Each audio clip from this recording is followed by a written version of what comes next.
Ce n'est un secret pour personne que Katt Williams n'est pas un grand fan de Tiffany Haddish. Récemment, il a décidé de remettre en question ses réalisations et de les soumettre à un interrogatoire comique. Mais Tiffany Haddish, elle n'est pas du genre à se laisser abattre. Elle a répliqué avec le genre de passion qui pourrait illuminer une pièce. Elle ne s'est pas contentée de défendre sa présence dans les clubs de comédie. Elle a fait défiler son vaste CV comme un fier paon. Elle a rappelé à tout le monde que son parcours vers la célébrité n'avait pas été une promenade de santé. Pourtant, à bien y réfléchir, Katt Williams a peut-être raison. Découvrez les détails croustillants dans cette vidéo. Tiffany Haddish met en échec Katt Williams.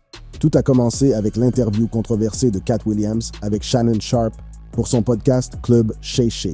Au cours de cet entretien de près de 3 heures, Katt Williams ne s'est pas retenu. Il s'en est pris à plusieurs humoristes, dont Steve Harvey et Cedric the Entertainer, les accusant de conspirer contre lui. Mais ce sont ses commentaires sur Tiffany Haddish qui ont vraiment attiré l'attention. Katt Williams a déclaré « Ils pensent qu'ils peuvent réécrire l'histoire. » Guy Torry a fait une belle émission spéciale sur le Comedy Store et le Fat Tuesday, où il a dit que Steve, Cedric, Kevin Hart et Tiffany Haddish étaient peut-être passés par là et avaient d'ailleurs fait des mensonges. Steve et Cedric ne se sont jamais produits au Comedy Store. Tiffany n'a été vue qu'au Love Factory. Williams semblait mettre en doute le début de carrière de Tiffany Haddish et suggérer qu'elle n'avait pas connu le succès qu'elle prétendait. Ces commentaires n'ont pas plu à Tiffany Haddish, qui s'est empressée de répliquer. Sur les réseaux sociaux, Haddish a répondu aux commentaires de Williams sur son compte Instagram.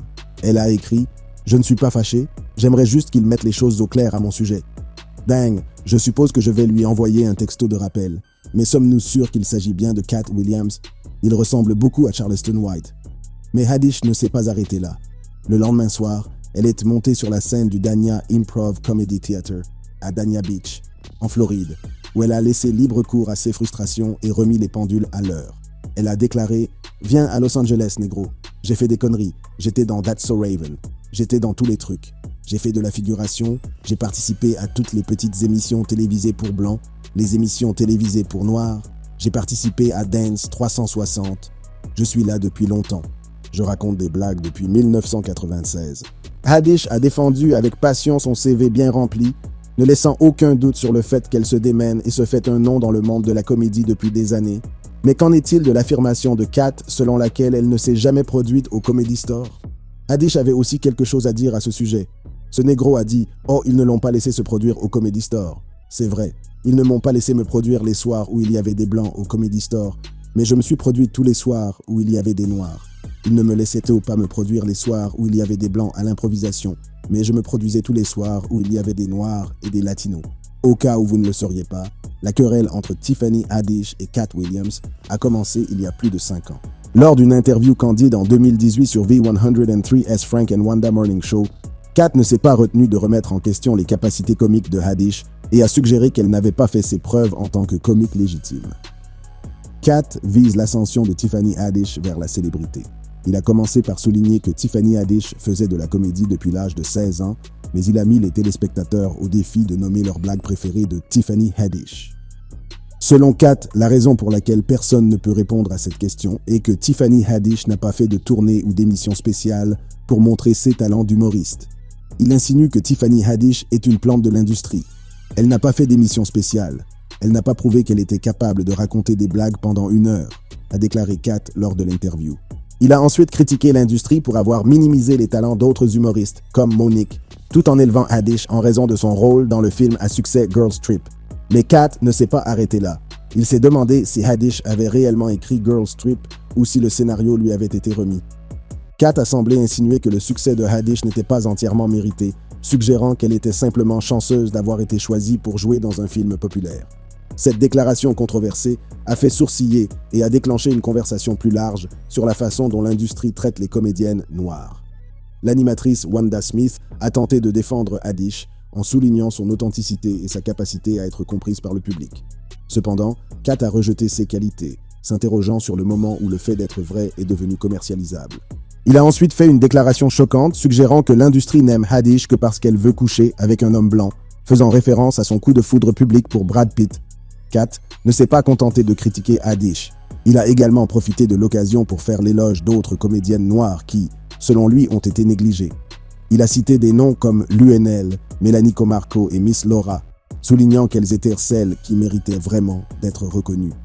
Le fait est que nous sommes dans le seul secteur où, en tant que femme noire, votre apparence n'est pas censée être retenue contre vous, a déclaré Kat avec passion. Il a affirmé que l'industrie se laissait souvent distraire par les apparences, favorisant les personnes à la peau claire au détriment de leurs homologues à la peau plus foncée. Kat a exhorté tout le monde à cesser de se plaindre et à reconnaître le talent et le travail acharné de toutes les comédiennes noires. Ces commentaires controversés de Kat Williams ont déclenché une tempête de débats au sein de la communauté des humoristes et au-delà. Si certains sont d'accord avec ces critiques, d'autres soutiennent que le succès de Haddish ne devrait pas être diminué sur la base des normes traditionnelles de réussite dans l'industrie. Au fur et à mesure de la controverse, Tiffany Haddish s'est rendue sur Twitter pour répondre à la situation. Bien qu'elle n'ait pas mentionné directement Kat, elle a partagé une vidéo d'elle en train de faire du stand-up et l'a légendée avec un message sur la nécessité de rester positif et de se concentrer sur ses objectifs. La réponse de Haddish a reçu le soutien de ses fans qui l'ont félicité d'avoir pris les devants et de ne pas s'être engagé dans une querelle publique. Sans surprise, les remarques de Kat sur Haddish ont suscité une vague de réactions négatives. Les fans de Haddish et les partisans de la communauté comique n'ont pas tardé à exprimer leurs opinions sur les médias sociaux et dans divers forums en ligne. Beaucoup ont affirmé que les commentaires de Kat étaient injustes et injustifiés, se demandant pourquoi il avait ressenti le besoin de démolir une collègue humoriste. Charlamagne Tha God, l'un des animateurs de l'émission The Breakfast Club, s'est exprimé sur la controverse. Il a nommé Kat Williams l'âne du jour pour ses commentaires déplaisants sur Haddish. Charlamagne a souligné l'incohérence de l'affirmation de Kat, selon laquelle son spectacle de stand-up, Pimp Chronicles, avait rapporté 24 millions de dollars, en s'interrogeant sur la source de cette information. Il a souligné que si Pimp Chronicles avait effectivement rapporté autant, il aurait figuré parmi les 10 meilleurs concerts de stand-up de tous les temps, ce qui n'est pas le cas. Les critiques à l'encontre de Kat se sont multipliées à mesure que d'autres humoristes et initiés de l'industrie expriment leur opinion.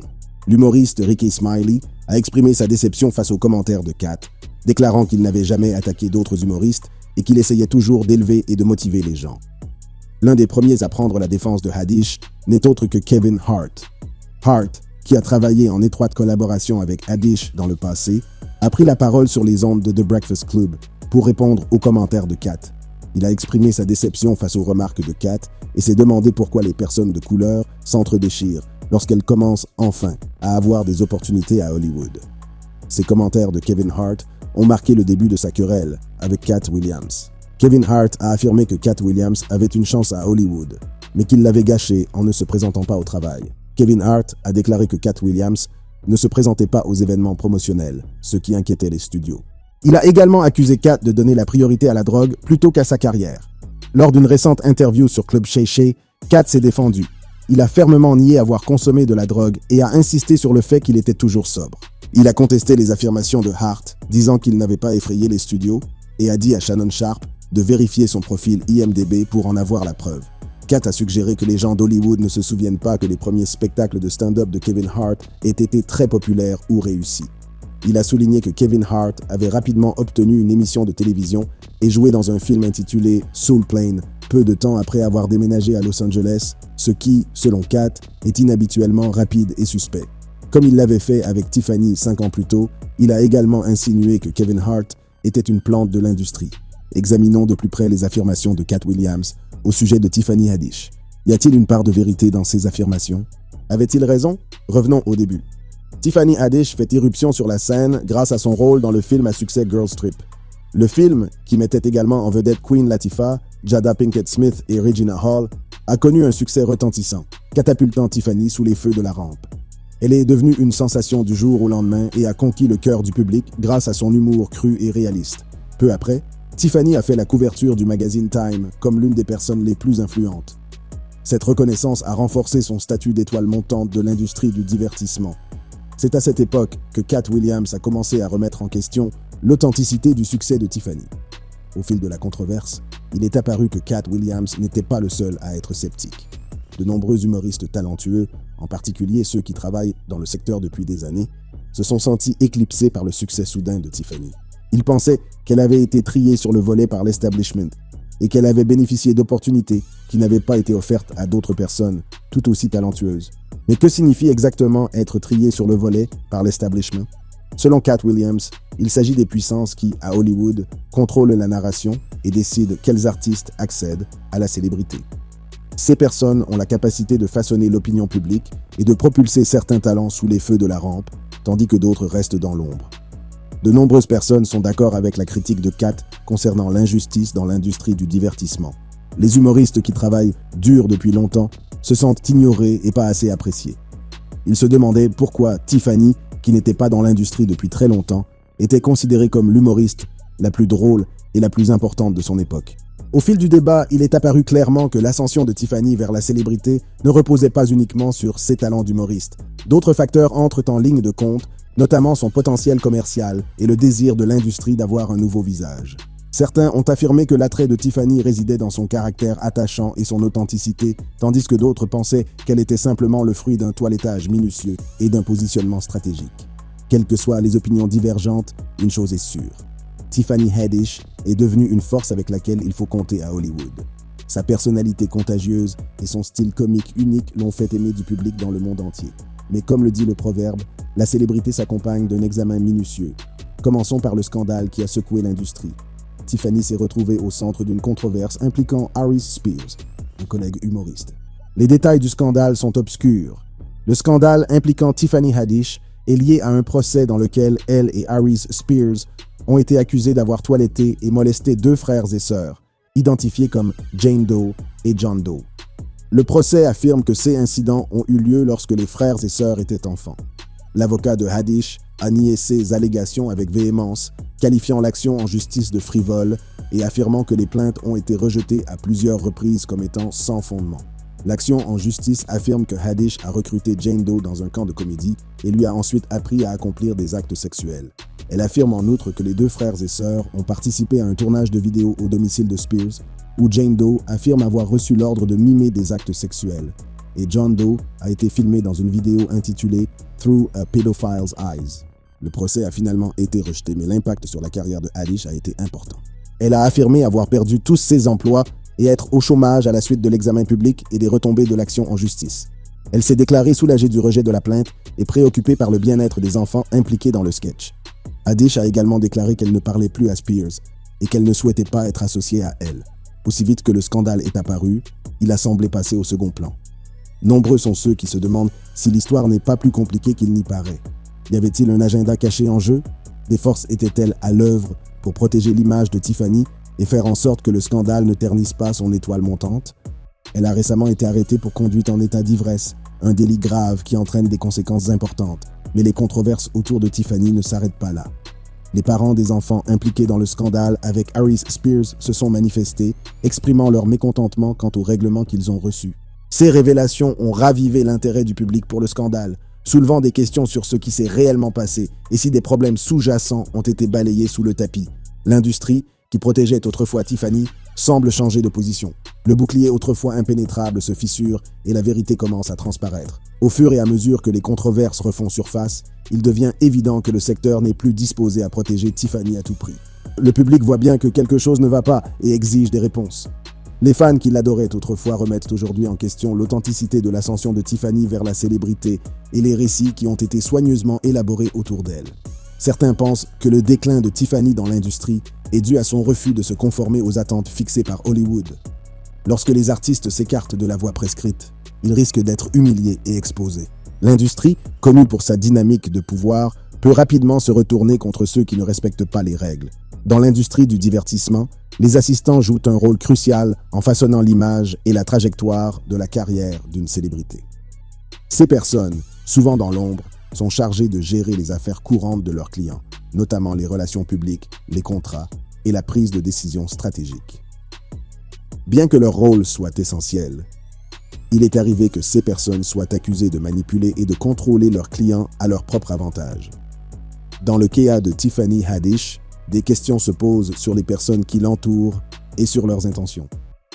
Jason Lee, fondateur de Hollywood Unlocked et meilleur ami autoproclamé de Tiffany, est l'une des personnes qui a été étroitement associée à Tiffany. Mais leur relation est-elle purement amicale ou y a-t-il plus que cela? Jason Lee, qui possède l'une des plus grandes pages Instagram de potins et de vlogs, a contribué à façonner le récit autour de Tiffany Haddish. Il l'a défendue face aux controverses et l'a soutenue avec force. Cependant, certains sceptiques affirment que son implication va au-delà de l'amitié et relève du domaine de la manipulation. L'exemple le plus frappant est celui de Jason, qui a posté des photos de Tiffany lors de ce qui était censé être une séance de photos sur la plage. Cependant, au lieu de la présenter sous son meilleur jour, les photos montraient Tiffany échevelée et en état d'ébriété. Cet acte semblait délibéré, comme si Jason voulait la livrer au public pour qu'elle soit jugée et humiliée. Mais pourquoi un meilleur ami exposerait-il Tiffany à un tel examen? C'est une question qui nous laisse perplexes. Jason pourrait-il être complice de l'orchestration de ces controverses pour servir ses intérêts ou ceux de l'industrie? Le calendrier de ces événements suscite des soupçons.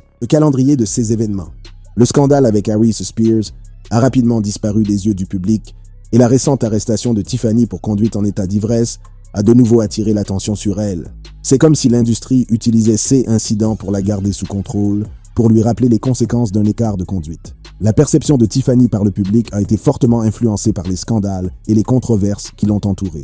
L'étoile autrefois brillante est maintenant confrontée à une tempête de doutes et de scepticisme. Les fissures dans l'image qu'elle a soigneusement construite deviennent de plus en plus apparentes et les conséquences peuvent être considérables. Dans le monde impitoyable d'Hollywood, l'anticonformisme peut se payer au prix fort.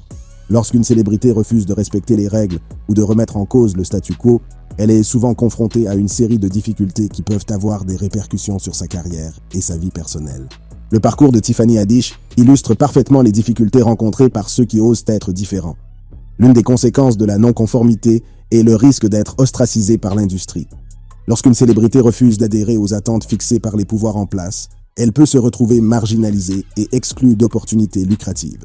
Cela peut conduire à un déclin de la visibilité et à une lutte pour obtenir des rôles ou des projets significatifs.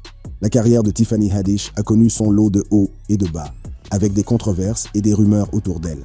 La réponse de l'industrie à ces défis peut être révélatrice. Alors que certaines célébrités bénéficient du soutien et de la protection de leurs agents et des initiés de l'industrie, d'autres sont livrées à elles-mêmes.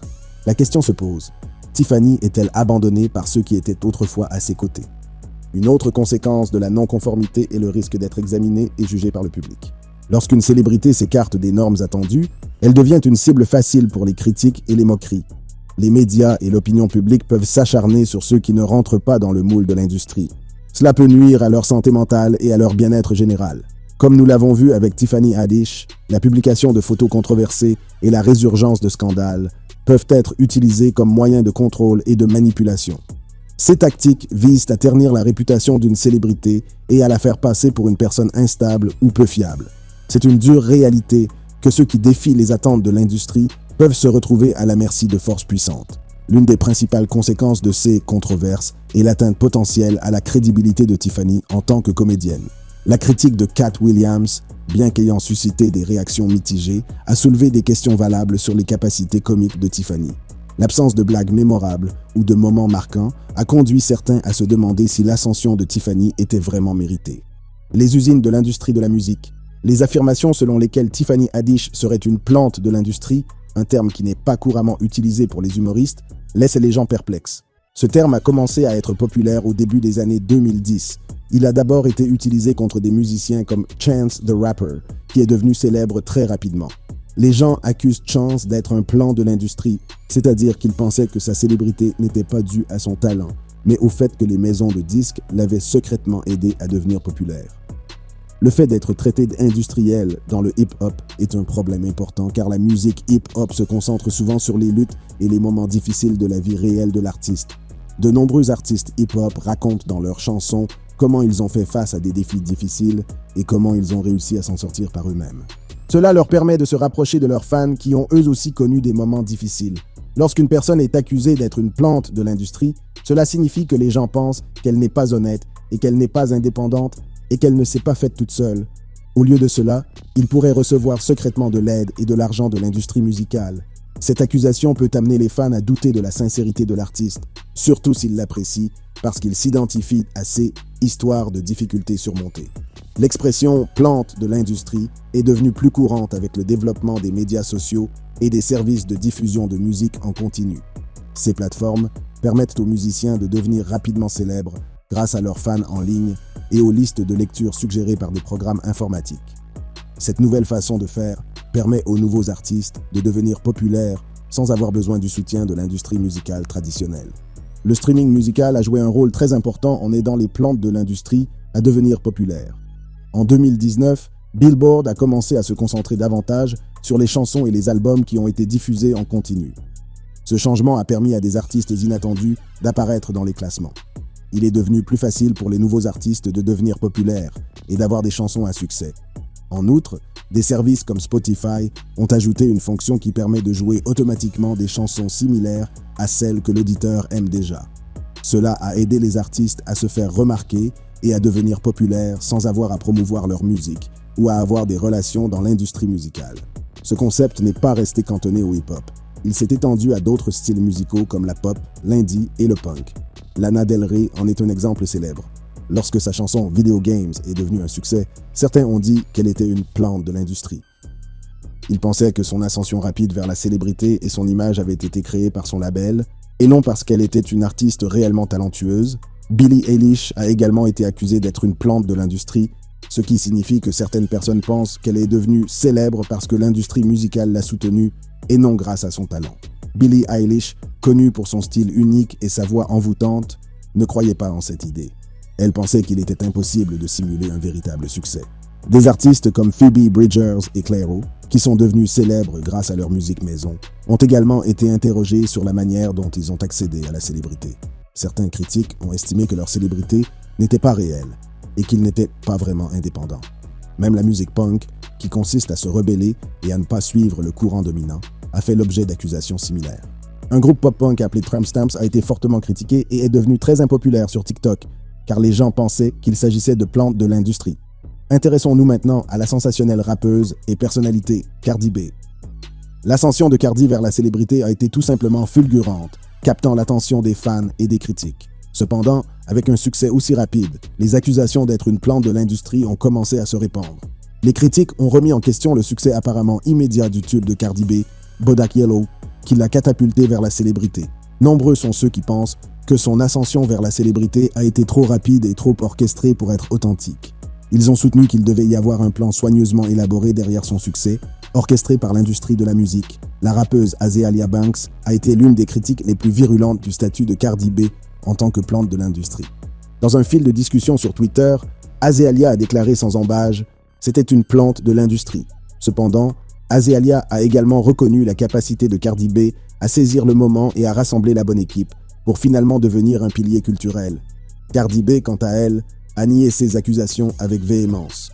En réponse à ces accusations, elle s'est exprimée sur les médias sociaux en écrivant « On ne peut pas acheter le grand public, aucune machine, aucun argent ne peut acheter cela. On ne peut pas acheter les gens. » Cardi croyait fermement que son succès était le résultat d'une connexion authentique avec ses fans et d'un talent indéniable. Dans une interview accordée à Billboard, Cardi B a répondu directement aux accusations en déclarant « J'ai travaillé dur pour me faire une place. Je la mérite. J'ai vécu des choses. J'ai été dans la rue. » Elle a insisté sur son parcours de stripteaseuse à artiste à succès en soulignant les défis qu'elle a dû relever en chemin.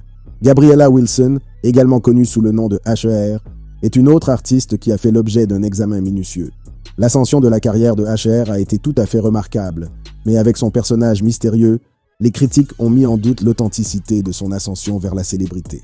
De nombreux sceptiques affirment que l'industrie musicale a soigneusement élaboré la personnalité de H.E.R. pour créer une intrigue et un buzz autour d'elle. Ils pensent que sa nature énigmatique était une stratégie délibérée pour susciter l'intérêt et l'établir en tant qu'artiste unique. Certains suggèrent même que sa carrière a véritablement démarré en 2016, ce qui a donné lieu à des spéculations sur ses véritables origines. H.E.R. Elle a abordé la théorie de l'usine de l'industrie sur les médias sociaux, exprimant sa frustration face aux accusations. Dans un commentaire sur Instagram, elle a écrit « J'ai vu tellement de groupes et d'artistes avec un petit nombre de followers faire sale comble à MSG et être la tête d'affiche d'énormes festivals. Vous pensez tous que tout le monde est sous-estimé ou qu'il s'agit d'une plante de l'industrie avec un succès massif en dehors d'Instagram. » Sa réponse souligne le fait que le succès peut venir à des artistes avec un nombre plus restreint de followers et que les métriques des médias sociaux ne définissent pas à elles seules le talent ou la légitimité d'un artiste. H.E.R. estime que son succès est le résultat de son talent artistique et de la connexion authentique qu'elle a établie avec son public. Que se passe-t-il lorsque l'ascension d'un artiste vers la célébrité est liée à une émission de télé-réalité? C'est le cas de Latto, anciennement connu sous le nom de Mulatto, qui s'est fait connaître grâce à sa participation à une émission de télé-réalité. Cependant, son succès n'a pas été sans susciter de nombreuses controverses, car beaucoup l'ont accusé d'être une plante de l'industrie. L'aventure de Latto a commencé lorsqu'elle a participé au Rap Game, une émission de télé-réalité visant à découvrir la prochaine grande star du hip-hop. Son talent et son charisme ont attiré l'attention des juges et du public, ce qui l'a propulsée au premier rang de la compétition. Bien qu'elle n'ait pas remporté l'émission, Latto a utilisé la plateforme comme un tremplin pour sa carrière, se donnant une nouvelle image et s'engageant dans une voie solo. Si l'apparition de Latto dans The Rap Game lui a offert une plateforme, elle a également soulevé des questions quant à l'authenticité de son succès. Les critiques soutiennent que son exposition à une émission de télé-réalité lui a donné un raccourci vers la célébrité, en contournant la voie traditionnelle qui consiste à travailler dans le milieu underground du rap. Il se demande si son talent et ses compétences ont été réellement développés ou s'ils ont été fabriqués dans le but de divertir. Le changement d'image de Latto est un autre point de discorde. Après avoir quitté The Rap Game, elle a décidé de changer son nom de scène de Mulatto à Latto, invoquant les implications raciales de son ancien nom. Parallèlement à ce changement de nom, elle a également opéré une transformation visuelle, adoptant une nouvelle esthétique et se présentant d'une manière plus soignée. Si le changement de nom n'est pas rare dans l'industrie musicale, les critiques affirment que la transformation de Latto était un geste calculé pour se distancer de la controverse entourant son ancien nom et pour attirer un public plus large.